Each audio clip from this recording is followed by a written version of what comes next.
Vamos continuar com a nossa leitura da Apologia de Sócrates.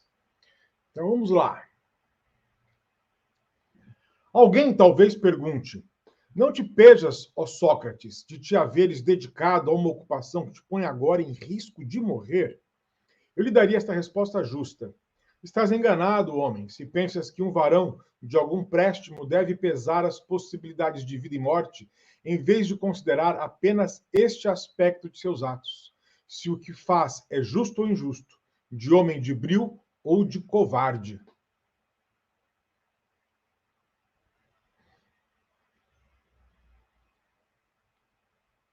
Perdi aqui, só um instante. Aqui, pode ver. No teu entender, não teriam méritos os semideuses que pereceram em Troia? Entre eles o filho de Tétis, que desdenhava tanto o perigo em confronto com o passar por uma vergonha. Querendo ele matar Heitor, aqui ele está falando de Aquiles, né? O filho de Tétis. Ele está falando de Aquiles. Tá? Então, olha só. No teu entender, não teriam méritos os semideuses que pereceram em Troia, né? Inclusive Aquiles, né? Entre eles o filho de Tétis, que desdenhava tanto o perigo em confronto com o passar por uma vergonha. Querendo ele matar Heitor, sua mãe, uma deusa, lhe disse que mais ou menos estas palavras: Filho, se matares a Heitor para vingar a morte do teu amigo Pátroclo, tu próprio morrerás.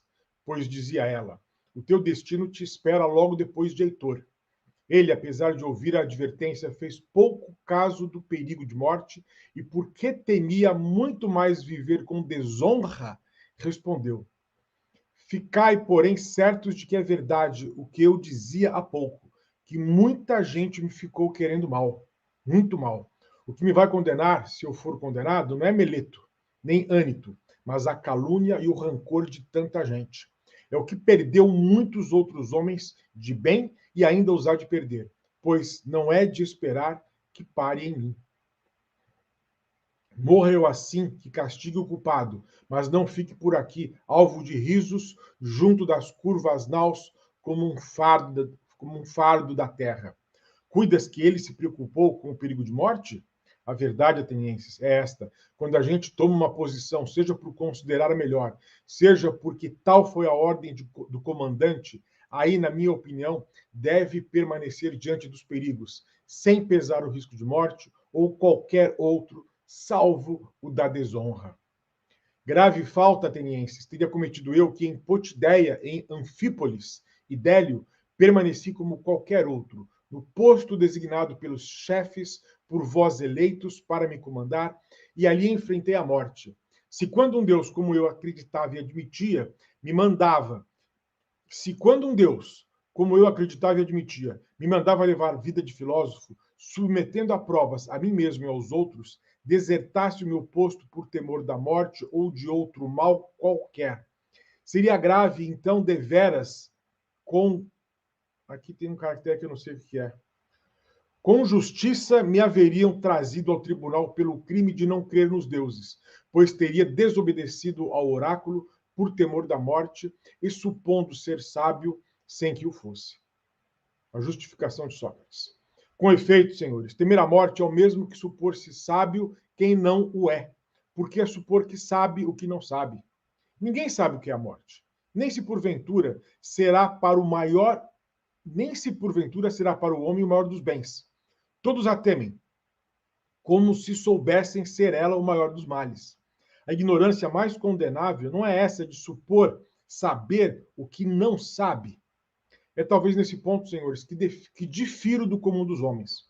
Se em alguma coisa me posso dizer mais sábio que alguém, é nisto de não sabendo o bastante sobre o Hades. Não pensar que o saiba. Então é aquilo, né? Da ignorância sobre a ignorância. Então, Sócrates, ele pelo menos sabe que é ignorante. Né? E pior que isso, né, é ignorar que é ignorante. Então, sei, porém, que é mal e vergonhoso praticar o mal. Desobedecer ao melhor do que eu, seja Deus, seja homem. Por isso, na alternativa, com males que conheço como tais, jamais fugirei de medo do que não sei se será um bem. Portanto, mesmo que agora me dispensasseis, desatendendo ao parecer de Ânito, segundo o qual, antes do mais, ou eu não devia ter vindo aqui, ou já que vim, é impossível de deixar de condenar-me à morte, asseverando ele que, se eu lograr a absolvição, logo todos os vossos filhos, pondo em prática os ensinamentos de Sócrates, estarão inteiramente corrompidos. Mesmo que, apesar disso, me dissesseis, Sócrates, por ora não atenderemos a ânito e te deixamos ir, mas com a condição de abandonares essa investigação e a filosofia, se fores apanhado de novo nessa prática, morrerás. Mesmo, repito, que me dispensasseis com essa condição, eu vos responderia. Atenienses, eu vos sou reconhecido e vos quero bem, mas obedecerei antes ao Deus que a vós. Enquanto tiver alento e puder fazê-lo, jamais deixarei de filosofar, de vos dirigir exortações, de ministrar ensinamentos em toda ocasião àquele de vós que eu deparar, dizendo-lhe o que costumo. Meu caro, tu, um ateniense, da cidade mais importante, mais reputada por sua cultura e poderio, não te pejas de cuidares de adquirir o máximo de riquezas, fama e honrarias, e de não te importares nem cogitares da razão, da verdade e de melhorar quanto mais a tua alma. Nós já lemos esse fragmento, né? Já lemos esse trecho aqui. Tá? E aqui nós identificamos exatamente, um pouquinho antes aqui, ó, nós identificamos exatamente aquele mesmo dilema que nós lemos lá na Antígona. Né? Cadê? Aqui, ó, eu vos sou reconhecido e vos quero bem, mas obedecerei antes ao Deus do que a vós. Tá? É o dilema entre o direito natural e o direito dos homens, presente lá na tragédia de Antígona e no embate entre políticos e naturalistas, né, os sofistas políticos e naturalistas, como nós vimos algumas aulas atrás, antes de iniciar nosso trabalho com Sócrates. E se algum de vós redarguir que se importa, não me irei embora deixando-o, mas o hei de interrogar, examinar e confundir. E, se me parecer que afirma ter adquirido a virtude e não adquiriu, hei de repreendê-lo por estimar menos o que vale mais e mais o que vale menos. É o que hei de fazer a quem eu encontrar, moço ou velho, forasteiro ou cidadão, principalmente aos cidadãos, porque me estais mais próximos no sangue. Tais são as ordens que o Deus me deu. Ficai certos. E eu acredito que jamais aconteceu à cidade maior bem do que a minha obediência ao Deus. Outra coisa não faço senão andar por aí persuadindo-vos, moços e velhos, a não cuidar tão aferradamente do corpo e das riquezas, como de melhorar o mais possível a alma, dizendo-vos que dos haveres não vem a virtude para os homens, mas da virtude vêm os haveres e todos os outros bens particulares e públicos.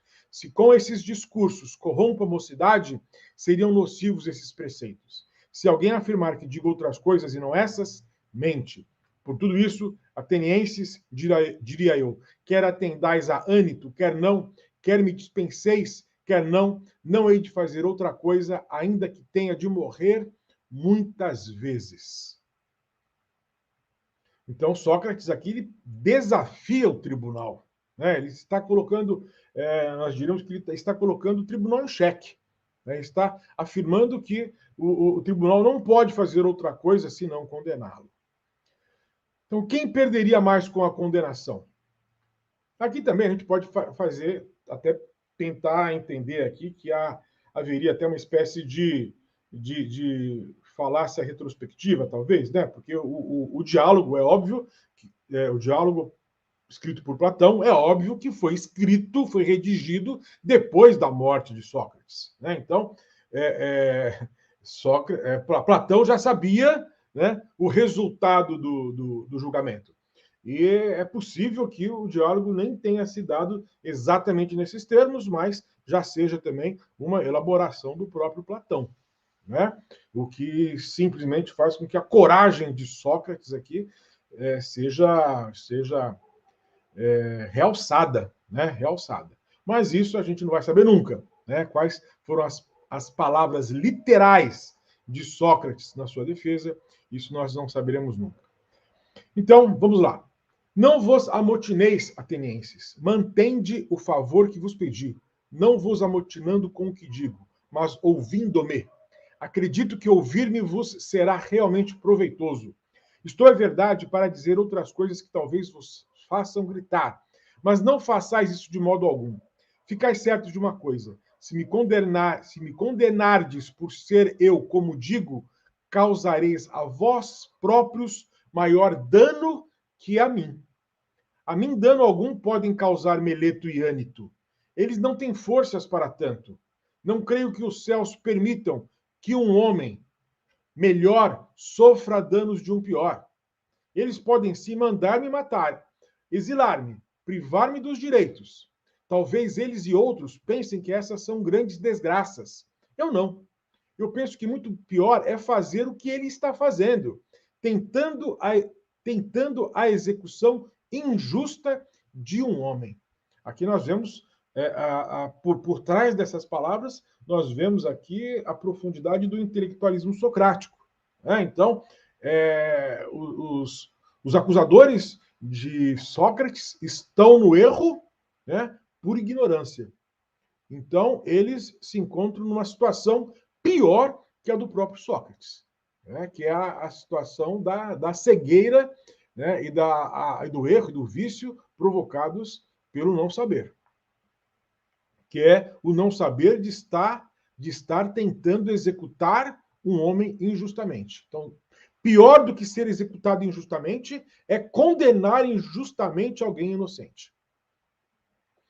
Então, neste momento, atenienses, longe de atuar na minha defesa, como poderiam crer, atuo na vossa. Olha só, ele inverte, né? Na verdade, o que eu estou falando aqui era para salvar vocês do erro e da grande tragédia que vocês estão fazendo por ignorância de vocês, em condenar alguém que é inocente. Então, longe de atuar na minha defesa, como poderiam crer, atuo na vossa defesa, evitando que, com a minha condenação, cometais uma falta para com a dádiva que recebestes do Deus. Se me matardes, não vos será fácil achar outro igual, outro que, embora seja engraçado dizê-lo, por ordem divina se aferre inteiramente à cidade como um cavalo grande de raça, mas um tanto lerdo por causa do tamanho e precisado de um tavão que o espevite. Parece-me que o Deus me impôs à cidade com essa incumbência de me assentar perto, em toda parte, para não cessar de vos despertar, persuadir e repreender um por um. Outro igual a mim, não tereis facilmente, senhores. Mas, se me credes, vós me poupareis. Bem pode ser que, aborrecidos como quem dormir foi despertado, deis ouvidos a Ânito, e repelindo-me, me condeneis levianamente à morte. Depois, passareis o resto da vida a dormir, salvo se o Deus, cuidadoso de vós, vos enviar algum outro. Podeis reconhecer que sou bem um homem dado pelo Deus à cidade, por esta reflexão. Não é conforme a natureza do homem que eu tenha negligenciado todos os meus interesses, sofrendo há tantos anos as consequências desse abandono do que é meu, para me ocupar do que diz respeito a vós, dirigindo-me sem cessar a cada um em particular, como um pai ou um irmão mais velho, para o persuadir a cuidar da virtude. Se auferisse proveito, se meus conselhos fossem pagos, meu procedimento teria outra explicação. Mas vós mesmos o estáis vendo. Meus acusadores, tão descarados em todas as outras acusações, não foram capazes de extrema impudência de exibir testemunha de que alguma vez tenha recebido ou pedido remuneração. Porque da verdade de minhas alegações, exibo, suponho, uma prova cabal, a minha pobreza. Abstenção da política. Pode parecer esquisito que eu me azafame por todo canto a dar conselhos em particular e não me abalance a subir diante da multidão para dar conselhos públicos à cidade. A razão disso, em muitos lugares e ocasiões, ouvistes em minhas conversas. Uma inspiração que me vem de um deus ou de um gênio, que seria um daimon, né? Da qual Meleto fez caçoada na denúncia. Isso começou na minha infância. É uma voz que se produz e, quando se produz, sempre me desvia do que vou fazer. Nunca me incita. Então, nós falamos disso, né, a respeito da dúvida que alguns críticos teriam atribuído a Sócrates, né, da acusação, que isso aqui talvez fosse algum tipo de psicopatologia, de esquizofrenia, né, mas nesses casos de doenças mentais, o que acontece é que essas vozes, né, essas alucinações auditivas, geralmente elas são imperativas no sentido de mandar alguém fazer alguma coisa, né, geralmente alguma coisa muito errada. E nesse caso aqui, Sócrates diz que essa voz, esse daimon, esse gênio, na verdade, o impedia de fazer alguma coisa. Então, me desvia do que vou fazer, nunca me incita a fazer. Ela é quem me barra a atividade política. E barra-me, penso com toda razão. Ficai certos, atenienses. Se há muito eu me tivesse votado à política, há muito estaria morto, e não teria sido nada útil a vós nem a mim mesmo. Por favor, não vos dou as verdades que digo. Ninguém se pode salvar quando se opõe bravamente a vós ou a outra multidão qualquer, para evitar que aconteçam na cidade tantas injustiças e ilegalidades. Quem se bate deveras pela justiça deve necessariamente, para estar a salvo, embora por pouco tempo, atuar em particular e não em público. Disto vos posso dar provas valiosas, não argumentos, mas fatos, que é o que acatais. Ouvi o que me sucedeu para saberdes que não tenho, por medo da morte, transigência nenhuma com a injustiça e que, por não ceder, teria perecido. O que vou dizer é banal, de lego-leio, mas é verdade. Com efeito, atenienses, jamais exerci um cargo público, apenas fiz parte do conselho. Calhou que a pritania coube à minha tribo, a Antióquida, quando do processo dos 10 capitães que deixaram de recolher os mortos da batalha naval. Vós os queríeis julgar em bloco, o que era ilegal, como todos reconhecestes depois. Naquela ocasião, fui o único dos prítanes que me opus a qualquer ação ilegal vossa, votando contra. Os oradores estavam prontos a processar-me, a mandar-me prender.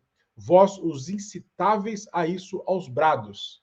Embora achei de meu dever correr perigo ao lado da lei e da justiça, em vez de estar convosco numa decisão injusta por medo da prisão ou da morte. Isso foi ainda no regime democrático. Doutra feita, após a instauração da oligarquia, fui chamado com outros 4 à rotunda pelos 30 tiranos, e estes nos ordenaram que fôssemos a Salamina buscar a Leão Salamínio, aquele proscrito, para morrer. A muitas outras pessoas eles davam ordens semelhantes no intuito de comprometer o maior número possível. Nessa ocasião, de novo, por atos, não por palavras, demonstrei que a morte, desculpai a rudeza da expressão, não ligo mais importância que a um figo podre, mas a não cometer nenhuma injustiça ou impiedade, a isso sim dou o máximo valor. A mim, aquele governo, poderoso como era, não conseguiu forçar-me a uma injustiça.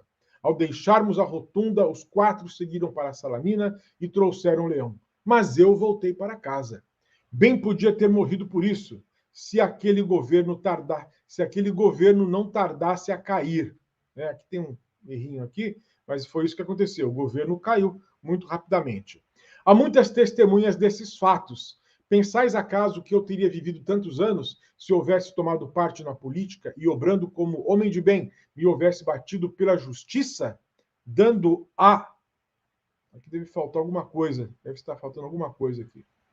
Eu nunca fui mestre de ninguém, conquanto nunca me opusesse a moço ou velho que me quisesse ouvir no desempenho de minha tarefa. Tão pouco falo se me pagam, e se não pagam, não falo. E se não pagam, não. Estou igualmente à disposição do rico e do pobre, para que me interroguem ou, se preferirem, ser interrogados, para que ouçam o que digo.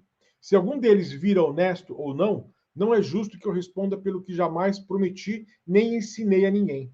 Quem afirmar que de mim aprendeu ou ouviu em particular alguma coisa que não todos os demais, estáis certo de que não diz a verdade. Então, por que será que alguns gostam de se entreter comigo tanto tempo? Vós ouvistes, atenienses. Eu vos disse toda a verdade. Eles gostam de me ouvir examinar os que supõem ser sábios e não o são. E isso não deixa de ter o seu gosto. Mas, repito, faço por uma determinação divina. Vinda dessa atitude a máxima importância que lhe é devida. Que esperança, atenienses! Nem eu, nem outro homem nenhum.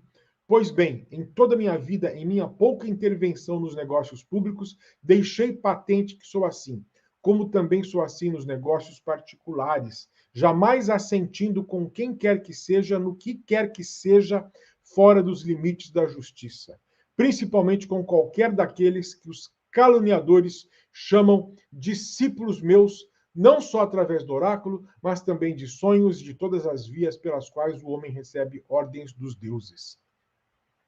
É fácil de comprovar essa verdade. Se há moços que estou corrompendo e outros que já corrompi, forçosamente, de certo, alguns deles, já amadurecidos, compreenderam que outrora, na sua mocidade, eu lhes dera maus conselhos, e podem levantar-se para me acusar e punir. Se não o quiserem eles fazer, alguém da família, o pai, os irmãos, outros parentes, se os seus familiares sofreram qualquer má influência minha, podem lembrá-la agora e punir-me. Há um bem grande número deles que estou vendo aqui, a começar por Criton, que é da minha idade e do meu bairro, pai de Critobulo, aqui presente. Em seguida, Lisânias de Esfetos, pai de Ésquines, que aí está. Depois, Antifonte de Cefísia, pai de Epígenes. Aí estão outros cujos irmãos frequentaram aqueles entretenimentos. Nicóstrato, filho de Teosótides e irmão de Teódoto. Teódoto, por sinal, morreu e não poderia estorvá-lo com sua intercessão. Há mais Páralo, filho de Demódoco, de quem era irmão Teagues.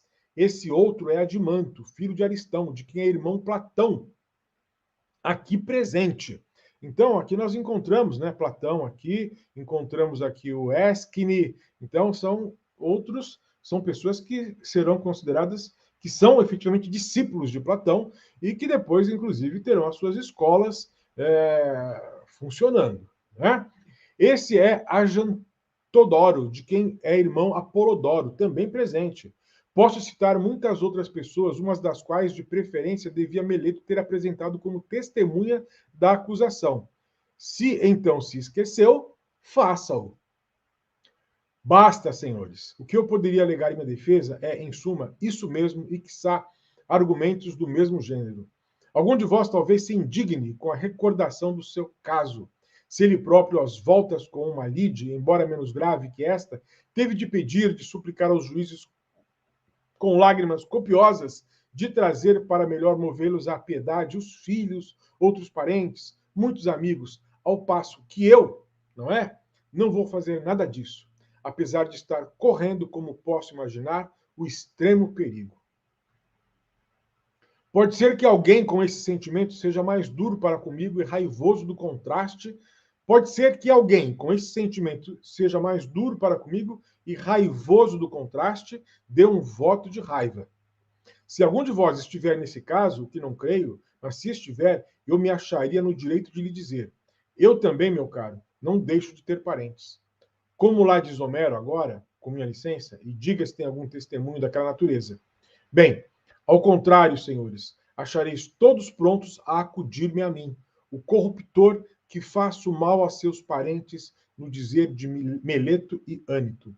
Talvez tivessem razões para me apoiar os corrompidos, mas os que não corrompi, jamais idosos, parentes daqueles que motivo, terão para apoiar-me, se não o reto e justo de reconhecerem que Meleto mente e eu digo a verdade. Não nasci de um carvalho ou de um penedo, mas de seres humanos. Portanto, atenienses, tenho parentes e filhos. Estes são 3, um já taludo e 2 pequeninos. Não obstante, não trouxe nenhum deles para aqui com o fito de vos pedir absolvição. Por que razão não hei de fazê-lo? Não por presunção, atenienses, nem por menosprezo vosso. Minha calma ou perturbação em face da morte é questão à parte. Mas em face da honra, minha, vossa e de toda a cidade, eu considero uma nódoa aquele procedimento na minha idade com a reputação adquirida. Certa ou errada, sempre é a opinião corrente que Sócrates, em alguma coisa, se distingue do comum dos homens. Se quem passa por distinguir-se entre vós pela sabedoria, pela coragem ou qualquer outro mérito, é uma pessoa daquelas atitudes. Que vergonha!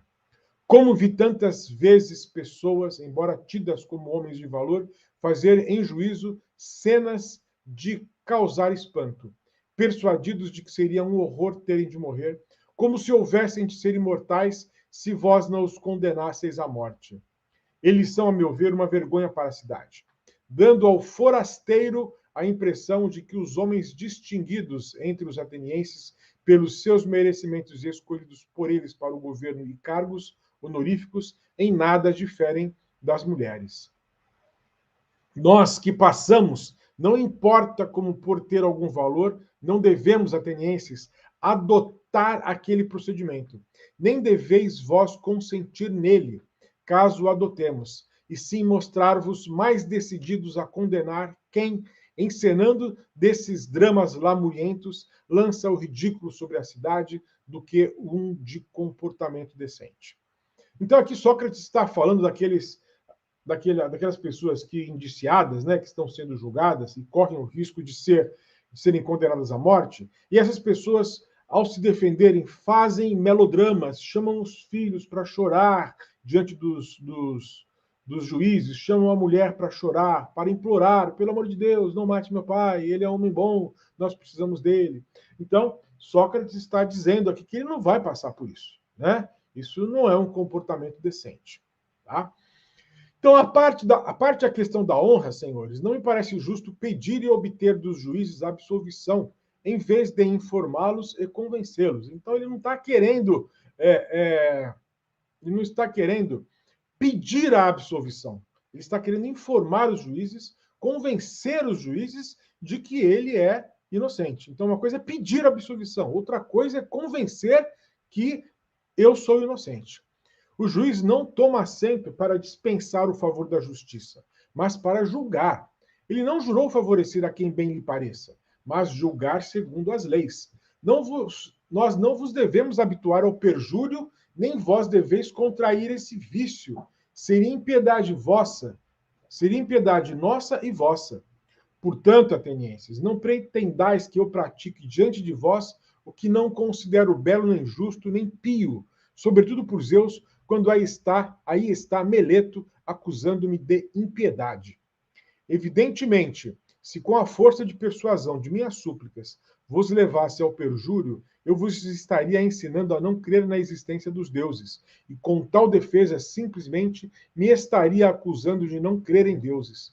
Muito ao contrário, atenienses, eu acredito como nenhum de meus acusadores e espero de vós e da divindade que vossa sentença a meu respeito seja melhor para mim e para vós. Ele traz os acusadores e os julgadores para dentro do julgamento, né? Ele consegue inverter a lógica, né? Causando uma certa perplexidade, tentando mostrar que ao me julgarem, vocês também estão, ao me julgarem e ao me condenarem, vocês também estão se julgando e vocês também estão se condenando a si próprios. A análise da votação. Para que eu me conforme com o resultado, a minha condenação concorrem muitas razões. Entre elas, a de não se tratar de fato inesperado. Muito mais me espanta o número de votos contados de cada parte. Eu imaginava que a decisão seria essa. Não por pequena, mas por grande margem. No entanto, parece, com uma transposição de apenas 30 votos, estaria absolvido. No tocante a Meleto, acho que fui absolvido. Mais do que isso, quem quer pode ver que não fosse subirem Ânito e Licão, ou Lição, como aparece algumas vezes, para acusar-me, ele seria multado em 1000 dracmas por não ter colhido 1/5 dos sufrágios. Discussão das penas. Ora, o homem propõe a sentença de morte.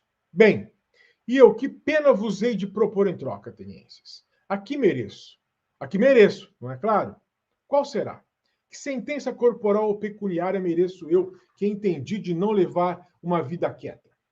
Eu que negligenciando de que cuida toda a gente, riquezas, negócios, postos militares, tribunas e funções públicas, conchavos e lutas que ocorrem na política, coisas em que me considero de fato por demais pundonoroso para me miscuir sem me perder, Não me dediquei àquilo a que, se me dedicasse, haveria de ser completamente inútil para vós e para mim.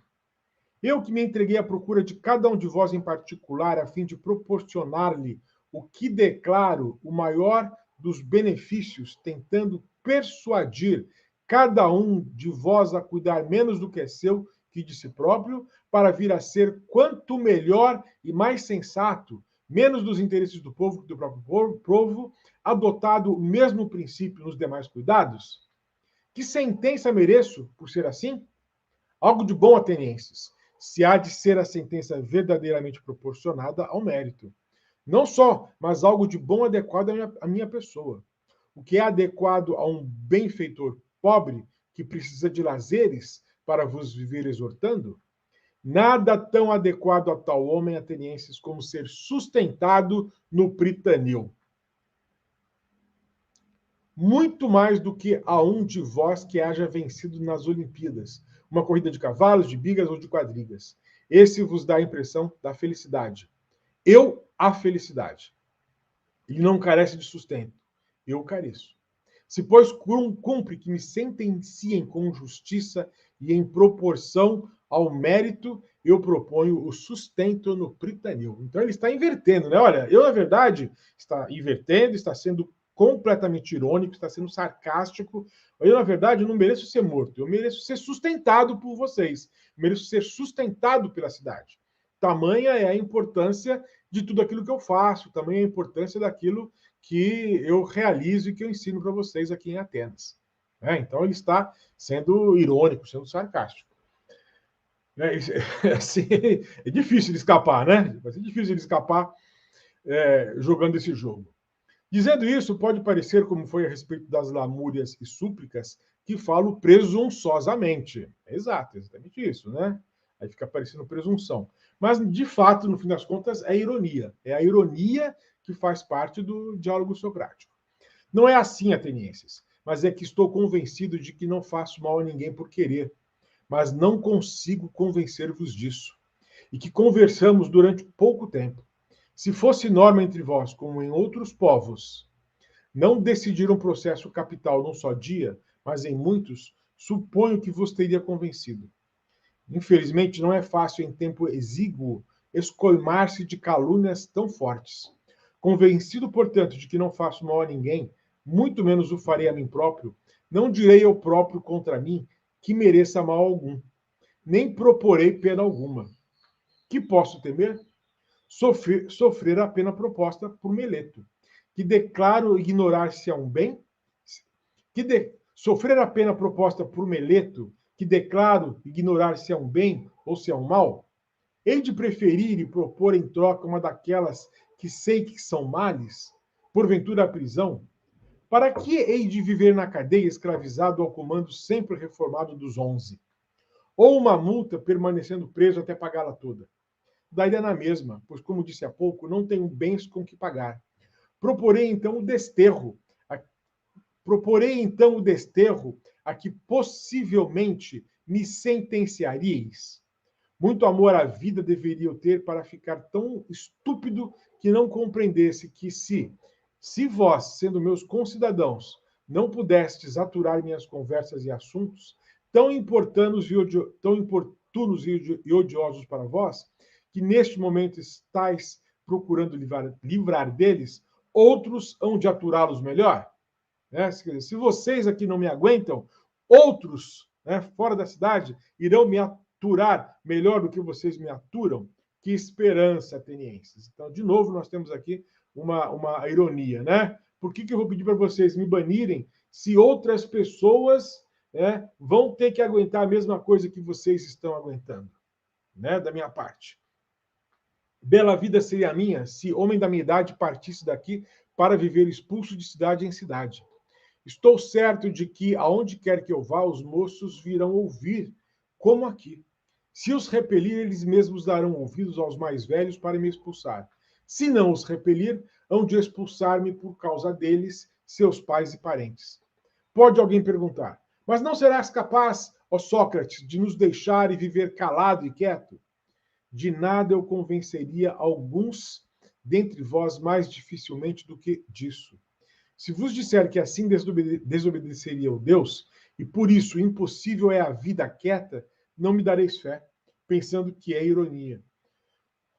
Do outro lado, se vos disser que para o homem nenhum bem supera o discorrer cada dia sobre a virtude e outros temas de que me ouvistes praticar quando examinava a mim mesmo e a outros, e que a vida sem exame não é uma vida digna de ser vivida, né? Então, essa frase aqui é uma frase famosa. Né? A vida sem exame não é a vida digna de um ser humano. Então, a vida sem ser examinada, sem ser refletida, não é digna de ser vivida. Isso aqui é uma dessas frases de Sócrates que entraram no dicionário, né, das grandes quotes, né, das grandes frases. Digo a pura verdade, senhores, mas convencer-vos dela não me é fácil. Acresce que não estou habituado a julgar-me merecedor de mal nenhum. Então propõe Sócrates uma multa. Se tivesse dinheiro, estipularia uma multa dentro de minhas posses. Não sofreria nada com isso. Infelizmente, não tenho mesmo. Salvo se quiserdes estipular tanto quanto possa pagar. Talvez vos possa pagar uma mina de prata. É quanto estipulo, portanto. Mas aí está Platão, atenienses, com Criton, Critobulo e Apolodoro, mandando que estipule 30 minas, sob sua fiança. Estipulo, pois, essa quantia. Serão fiadores da soma essas pessoas idôneas.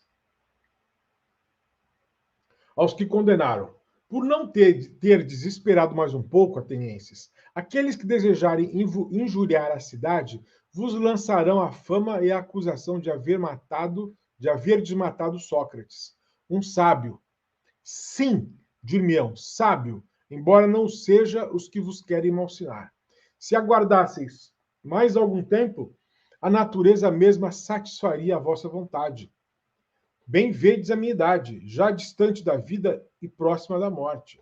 Não dirijo essas palavras a todos vós, mas aos que votaram pela minha morte. Quer dizer, se vocês não me condenassem, a minha morte em breve chegaria, porque afinal de contas eu já tenho 70 anos, né? Então a morte não está longe de mim. Para esses mesmos acrescento o seguinte: talvez imagineis, senhores, que me perdi por falta de discursos com que vos poderia convencer, se, na minha opinião, se devesse tudo fazer e dizer para escapar à justiça. Engano. Perdi-me por falta, não de discursos, mas de atrevimento e descaro, por me recusar a proferir o que mais gostais de ouvir, lamentos e gemidos, fazendo e dizendo uma multidão de coisas que declaro indignas de mim, tais como ouvir dos outros. Ora, se antes achei que o perigo não justificava nenhuma indignidade, tampouco me pesa agora da maneira por que me defendi. Ao contrário, muito mais folgo em morrer após a defesa que fiz do que folgaria em viver após fazê-la daquele outro modo. Quer no tribunal, quer na guerra, não devo eu. Não deve ninguém lançar mão de todo e qualquer recurso para escapar à morte. Com efeito, é evidente que, nas batalhas, muitas vezes se pode escapar à morte arrojando as armas e suplicando piedade aos perseguidores. Em cada perigo, tem muitos outros meios de escapar à morte, quem ousar tudo fazer e dizer. Não se tenha por difícil escapar à morte, porque muito mais difícil é escapar à maldade. Ela corre mais ligeira que a morte. Neste momento fomos apanhados. Eu, que sou um velho vagaroso, pela mais lenta das duas, e os meus acusadores, ágeis e velozes, pela mais ligeira malvadez. Agora vamos partir. Eu condenado por vós à morte. Eles condenados pela verdade a seu pecado e a seu crime. Eu aceito a pena imposta, eles igualmente. Por certo, tinha de ser assim, e penso que não houve excessos. Sobre o futuro, porém, desejo fazer-vos um vaticínio, meus condenadores. Com efeito, eis-me chegado aquele momento em que os homens vaticinam melhor, quando estão para morrer. Eu vos afianço, homens que me mandais matar, que o castigo Me perdi.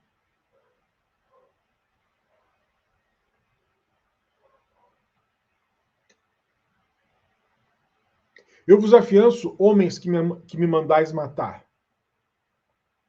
que o castigo vos alcançará logo após a minha morte, e será por Zeus muito mais duro que a dura pena capital que me impusestes. Vós o fizestes, supondo que vos livraríeis de dar boas contas de vossa vida, mas o resultado será inteiramente oposto, eu vou-lo asseguro. Serão mais numerosos os que vos pedirão contas. Até agora eu os continha, e vós não o percebieis. Eles serão tanto mais importantes quanto são mais jovens, e vossa irritação será muito maior. Se imaginais que matando homens evitareis que alguém vos repreenda a má vida, estáis enganados. Essa não é uma forma de libertação, nem é inteiramente eficaz, nem honrosa. Esta outra, sim, é a mais honrosa e mais fácil. Em vez de tapar a boca dos outros, preparar-se para ser o melhor possível. Com este vaticínio, despeço-me de vós que me condenastes. Está acabando, está acabando. Aos que o absolveram. Com os que voltaram pela absolvição, gostaria de conversar a respeito do que se acaba de passar. Enquanto estão ocupados os magistrados e antes de seguir para onde devo morrer, portanto, senhores, ficai comigo mais um pouco. Nada impede que nos entretenhamos enquanto dispomos de tempo. Quero explicar-vos, como amigos, o sentido exato do que me sucedeu agora. O que aconteceu, senhores juízes, a vós é que chamo com acerto juízes, foi uma coisa prodigiosa. A inspiração costumada, a da divindade, sempre foi rigorosamente assídua em opor-se mesmo a ações mínimas, quando eu ia cometer um erro.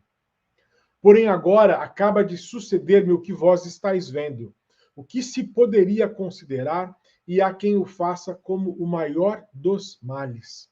Mas a advertência divina não se me opôs de manhã ao sair de casa, nem enquanto subia aqui para o tribunal, nem quando ia dizer alguma coisa.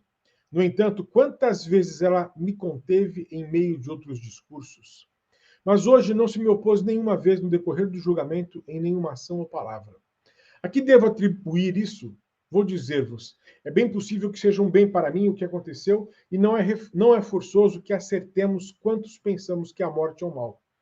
Disso tenho agora uma boa prova, porque a acostumada advertência não poderia deixar de se opor se não fosse uma ação boa o que eu estava para fazer. Façamos mais esta reflexão. Há grande esperança de que isto seja um bem. Morrer é uma destas duas coisas. Ou o morto é igual a nada e não sente nenhuma sensação de coisa nenhuma, ou então, como se costuma dizer, trata-se de uma mudança, uma emigração da alma, do lugar deste mundo para outro lugar. Se não há nenhuma sensação, se é como um sono em que o adormecido nada vê nem sonha, que maravilhosa vantagem seria a morte. Bem, posso imaginar que se a gente devesse identificar uma noite em que tivesse dormido tão profundamente que nem mesmo sonhasse, e contrapondo a essa as demais noites, dias da vida, dias de sua vida, pensar e dizer quantos dias e noites de sua existência viveu melhor e mais agradavelmente do que naquela noite. Bem. Não, aqui eu errei a entonação. Aqui. Vou começar esse parágrafo de novo. Bem posso imaginar que se a gente devesse identificar uma noite em que tivesse dormido tão profundamente que nem mesmo sonhasse e, contrapondo essas demais noites e dias de sua vida, pensar e dizer quantos dias e noites de sua existência viveu melhor e mais agradavelmente do que naquela noite. Bem posso imaginar que, já não digo um particular, mas o próprio rei da Pérsia acharia fáceis de enumerar estas noites entre as outras noites e dias. Logo, se a morte é isso, digo que é uma vantagem, porque assim sendo, toda a duração do tempo se apresenta como nada mais que uma noite. Se do outro lado a morte é como a mudança daqui para outro lugar, e está certa a tradição de que lá estão todos os mortos, que maior bem haveria que esses senhores juízes? Se, em chegando ao Hades, livre dessas pessoas que se intitulam juízes, a gente vai encontrar os verdadeiros juízes que, segundo consta, lá distribuem a justiça, Minos, Radamanto, Éaco, Triptólemo e outros semideuses que foram justiceiros em vida, não valeria a pena a viagem? Quanto não daria qualquer de vós para estar na companhia de Orfeu, Museu, Hesíodo e Homero? Por mim, estou pronto a morrer muitas vezes, se isso é verdade. Eu, de modo especial, acharia lá um entretenimento maravilhoso quando encontrasse Palamedes, Agéxis de Telamão e outros dos antigos que tenham morrido por uma sentença iníqua. Não me seria desagradável comparar com os deles os meus sofrimentos. E o que é mais, passar o tempo examinando e interrogando os de lá como aos de cá, a ver quem deles é sábio e quem não o sendo, cuida que é. Quanto não se daria, senhores juízes, para sujeitar a exame aquele que comandou a imensa expedição contra a Troia, ou Ulisses, ou Sísifo? Milhares de outros se poderiam nomear, homens e mulheres com quem seria uma felicidade indizível estar junto, conversando com eles, sujeitando-os a exames. Sujeitando-os a exame. Os de lá absolutamente não matam por uma razão dessas.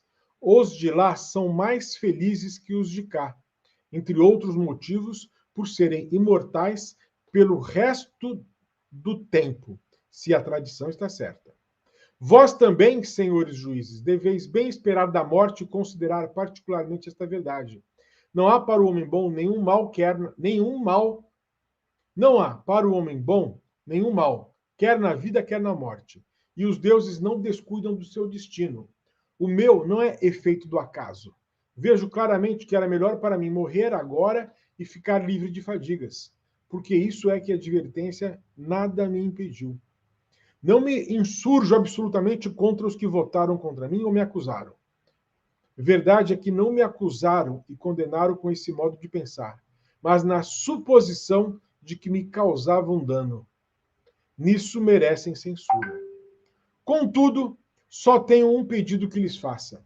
Quando meus filhos crescerem, castigai-os, atormentai-os com os mesmíssimos tormentos que eu vos infligi. Se achardes que eles estejam cuidando mais da riqueza ou de outra coisa que da virtude, se estiverem supondo ter um valor que não tenham, repreendei-os, como vos fiz eu, por não cuidarem do que devem e por suporem méritos, sem ter nenhum. Se vós o fizerdes, eu terei recebido de vós justiça, eu e meus filhos também. Bem, é chegada a hora de partirmos, eu para a morte, vós para a vida. Quem segue melhor rumo, se vós, é segredo para todos, menos para a divindade. E aqui se encerra a Apologia de Sócrates, redigida por Platão. Ok? Muito bem. Vamos seguir com a nossa próxima aula sobre os historiadores, sobre os escultores, sobre os médicos, tá bem? E tem mais um item lá que me fugiu agora da memória, tá? Daqui a pouco a gente vê lá.